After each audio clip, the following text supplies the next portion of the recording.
There is a figure in our lives who exists not merely as a person, but as a symbol. She is the first voice we hear, the first warmth we know, and the first world we encounter. That figure is Mom, but the truth about Mom runs far deeper than biology, far deeper than memory. She is not just a woman. She is the vessel of the unconscious, the embodiment of the primordial feminine, and the first mirror of the soul. Before the world had form, before language, before time, there was her. The one who carried you not just in flesh but in being. Long before you knew what a world was, before you had a single conscious thought, you lived entirely within another. She was the container of your earliest existence. Her heartbeat was the first rhythm you ever heard, her breath the first wind, her body the first geography. In the womb, you did not yet know yourself as separate, you did not know you at all. There was only total union, pure presence wrapped in warmth, sound, and pulse. This is why we say she is the first universe, not in metaphor but in psychic truth. In her, you experience the world as an all-encompassing whole. She was food, shelter, safety. She was the law of gravity. She was the measure of time and every sensation. Her voice, her movement, even her emotion, rippled through you as if they were your own. You were not apart from her, you were her and she was you. And this primal condition does not vanish with birth. After you emerged from her body, the illusion of separation began, but only gradually. As an infant, your eyes searched for her face as if it were the sun. You cried not only from hunger, but from the terror of being disconnected from the universe that once held you completely. She remained the axis around which your world spun. Her presence, or absence, meant everything. Even now, long into adulthood, a part of your unconscious still carries that imprint. The way you relate to others, to your environment, even to your own inner world, is shaped by this first formless experience. The sense of home, of wholeness, of being held or abandoned, begins with her.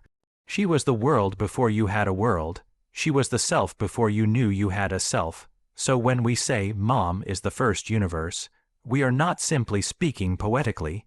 We are touching upon a foundational psychic truth, that our earliest experience of life was mediated through her body, her breath, her being. And that experience remains with us beneath our thoughts, behind our behaviors, woven into the core of our emotional lives. To understand this is not to idolize or idealize her. It is to recognize the sheer magnitude of her role, not merely as a parent, but as the original environment of our soul.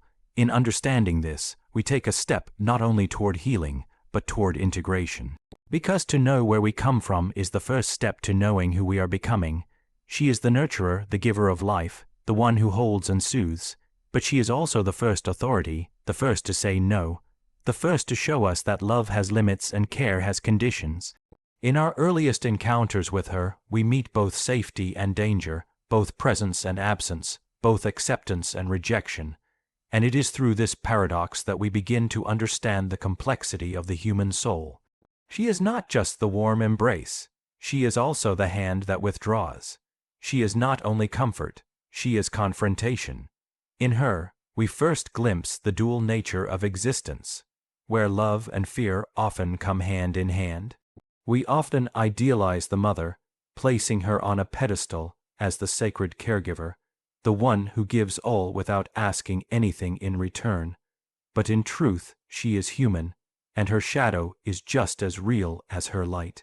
Perhaps she was impatient, perhaps she was controlling, perhaps she was distant or anxious or lost in her own pain, and in those moments, even if brief, we experience the fracture, the realization that the one who protects can also wound, that the one who gives life can also cause suffering. And because she was our first mirror, we absorb those contradictions into ourselves. The maternal figure becomes the first psychic split we carry, the source of nourishment and the origin of wounds. As children, we may not have had the language for it, but we felt it in our bones. One moment, we were cherished, the next, we were scolded. One day, we were seen, the next, ignored. And in our attempt to make sense of this, we internalized stories, not just about her, but about ourselves. We learned to associate love with conditions. We learned that our worth might depend on obedience, performance, or silence.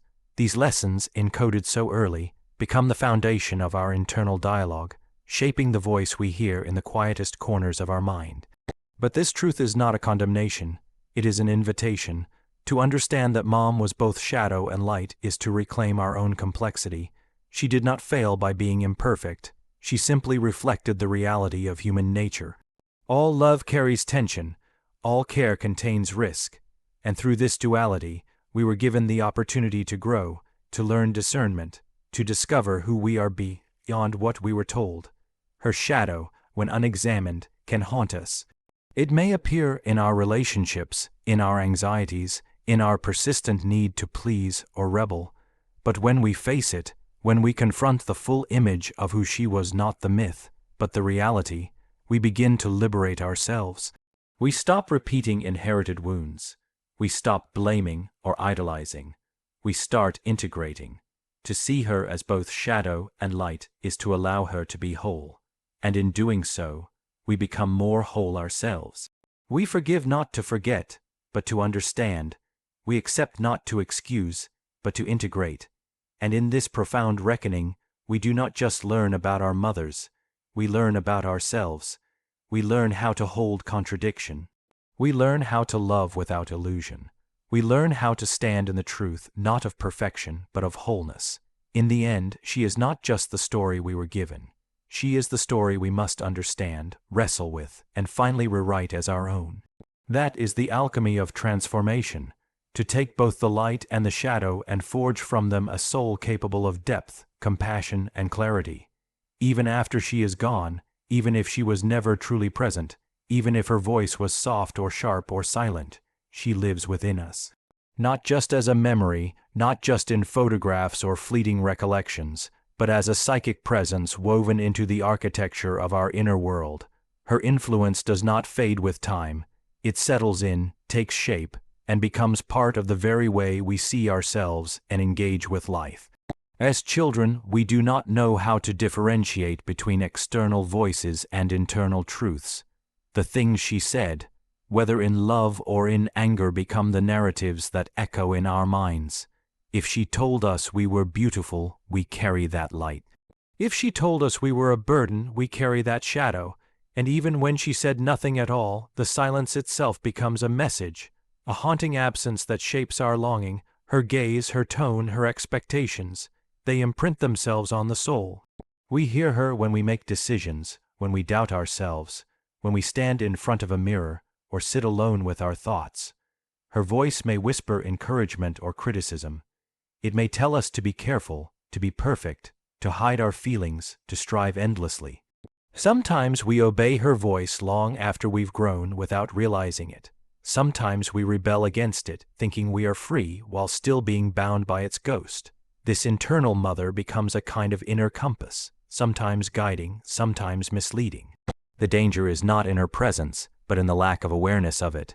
When we do not see how deeply she lives in us, we mistake her voice for our own.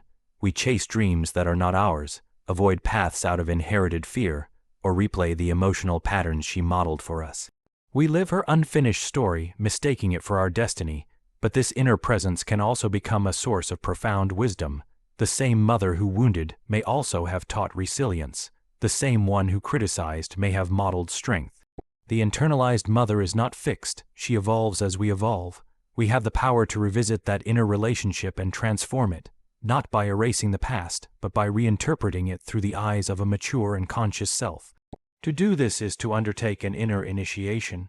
It is to sit with the image of her, not the literal mother, but the symbolic one, and ask, what part of me still seeks her approval? What part of me still fears her judgment?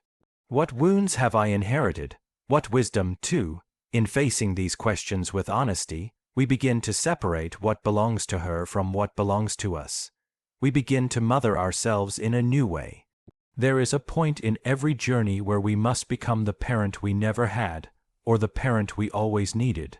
We must offer ourselves the care, the forgiveness, the discipline, the love that was either given imperfectly or withheld entirely. In doing so, we do not betray her, we transcend her, we honor her humanity by embracing our own. The mother within us is not just a remnant of the past, she is a living force in the present. She can be reimagined, rewritten, renewed.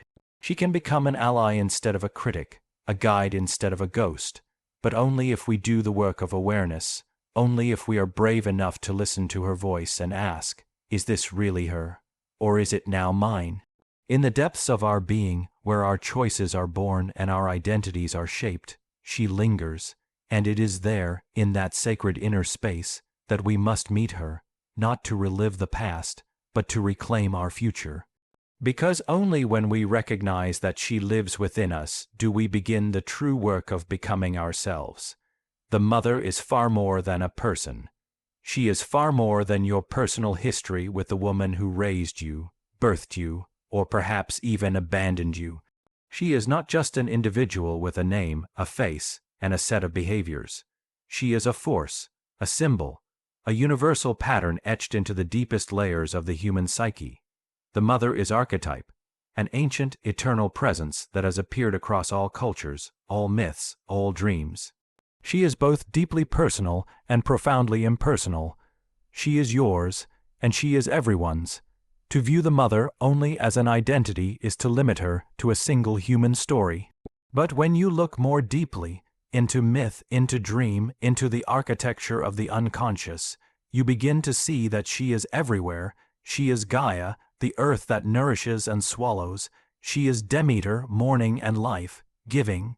She is Isis, piecing the world back together. She is Mary, holding the sacred child. She is Kali, dancing in destruction so that new life may rise. These are not mere stories. They are mirrors of something buried deep within us all. The Great Mother, the source of creation and dissolution, the beginning and the end. And so, your relationship with your own mother, no matter how intimate or painful, is only one thread in a much vaster tapestry. She is the first portal through which you encounter the archetype, but she is not the entirety of it. That is why the wounds from mother run so deep. They are not just personal injuries, they are mythic fractures. They strike at something fundamental, something beyond words, something sacred. And likewise, the love, the longing, the awe we feel toward mother figures are not merely about one woman. They are about the soul's yearning for wholeness, origin, and return. The archetype of the mother shows up in more than just our thoughts about women. It appears in the way we relate to nature, to food, to creativity, to home, to our own bodies. It emerges in the way we seek comfort when the world is harsh, and in the way we fear being consumed or controlled when something feels too overwhelming. When we feel nurtured, we feel her. When we feel smothered, we feel her too. This archetype is not only generous, it can be terrifying. The same force that creates can also destroy. The mother gives life, but she also holds the power of withdrawal. She can be the abyss as much as she is the womb. To awaken to this archetype is to realize that many of your emotional patterns are not simply habits or personal flaws. They are archetypal energies moving through you. Your craving for approval, your fear of abandonment, your need for connection, your resistance to control, these are not isolated traits. They are ways in which you are responding to the mother within, the mother who exists in the collective unconscious, shaping your inner world. But archetypes do not control us unless we remain unaware of them. Once we see them for what they are, eternal patterns, not fixed identities, we gain the ability to interact with them, to learn from them, and to transform them. We can ask, what part of me is reacting to the devouring mother? What part of me is longing for the nurturing mother? Where am I projecting the archetype onto people in my life who cannot hold its weight?